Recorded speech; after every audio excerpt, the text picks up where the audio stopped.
Salut les pratical entrepreneurs d'Haïti et de l'Afrique. Dans cette vidéo, je vais te partager plusieurs méthodes de création de compte PayPal que j'ai testé personnellement et profiter du coup pour te donner mon avis dessus. De toute évidence, pour se lancer sur Internet et gagner de l'argent en ligne depuis le pays, tu dois absolument avoir un moyen pour recevoir de l'argent. Pour cela, tu dois utiliser soit une banque en ligne ou une passerelle de paiement pour recevoir ton argent sur ton compte en banque. Pour la banque en ligne, c'est très compliqué au pays. Alors, j'ai testé PayPal qui est plus simple et plus rapide à utiliser. Cependant, elle n'est pas éligible dans tous les pays. C'est le cas en Haïti et dans la majorité des pays du continent africain. Avant d'aller plus loin, n'oublie pas que tu es sur la chaîne où l'on parle de business, de mindset et de stratégie pour gagner de l'argent, que ce soit en ligne ou physique. Pour continuer à regarder ce genre de vidéos, donne-moi un like et abonne-toi à la chaîne Practical Entrepreneur.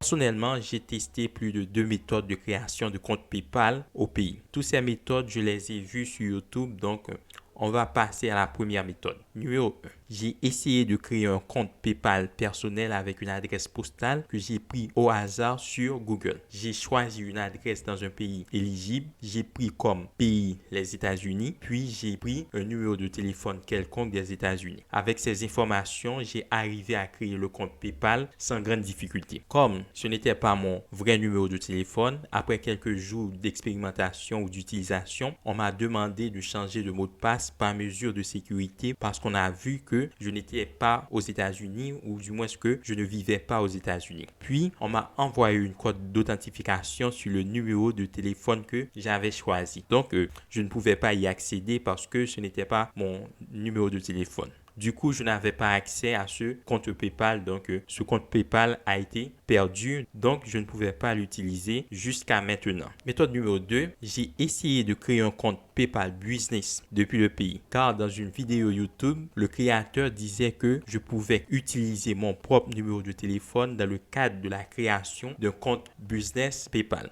Cependant, je devais utiliser un pays éligible et une adresse postale de ce pays. Pour cela, j'ai pris comme pays la République dominicaine et j'ai pris une adresse postale de ce pays. Ensuite, j'ai mis toutes les informations nécessaires. J'ai envoyé la photo de mon passeport comme pièce d'identité, puis j'ai choisi comme pays la République dominicaine et une adresse postale de la République dominicaine. Avantage. En termes d'avantage, le compte fonctionne réellement. J'arrive à recevoir de l'argent dessus. Tu peux voir en temps réel l'argent que j'ai maintenant sur mon compte. Donc, tu peux voir cet argent. Je n'ai pas beaucoup d'argent dessus, juste pour te montrer que le compte fonctionne bien, qu'on arrive à recevoir et à envoyer de l'argent avec ce compte. Des avantages. Cependant, dans le cas où PayPal voudrait vérifier des informations, il pourrait arriver qu'on bloque mon compte car certaines de ces informations sont fausses. Par exemple, je ne vis pas réellement en République dominicaine, donc je peux avoir certaines difficultés à prouver que je vis réellement en République dominicaine. Donc,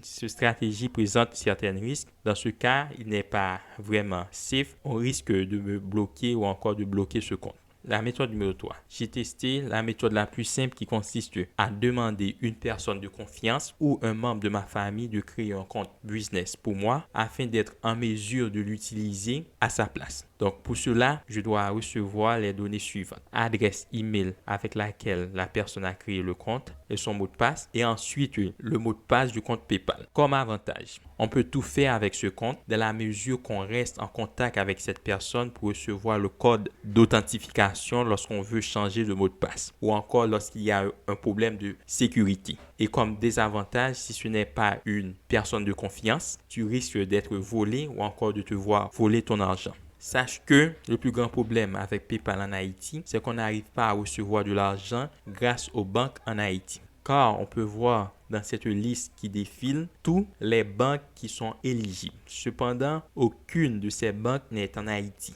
Ensuite, en ce qui concerne les cartes de débit, je n'arrive pas à les connecter avec mon compte PayPal parce que j'utilise le plus souvent des cartes de débit prépayées. J'ai utilisé 2 compagnies différentes ou encore 2 entreprises ou 2 banques différentes. Ça donne toujours les mêmes problèmes. Donc, je n'arrive pas à connecter les cartes de débit avec mon compte PayPal.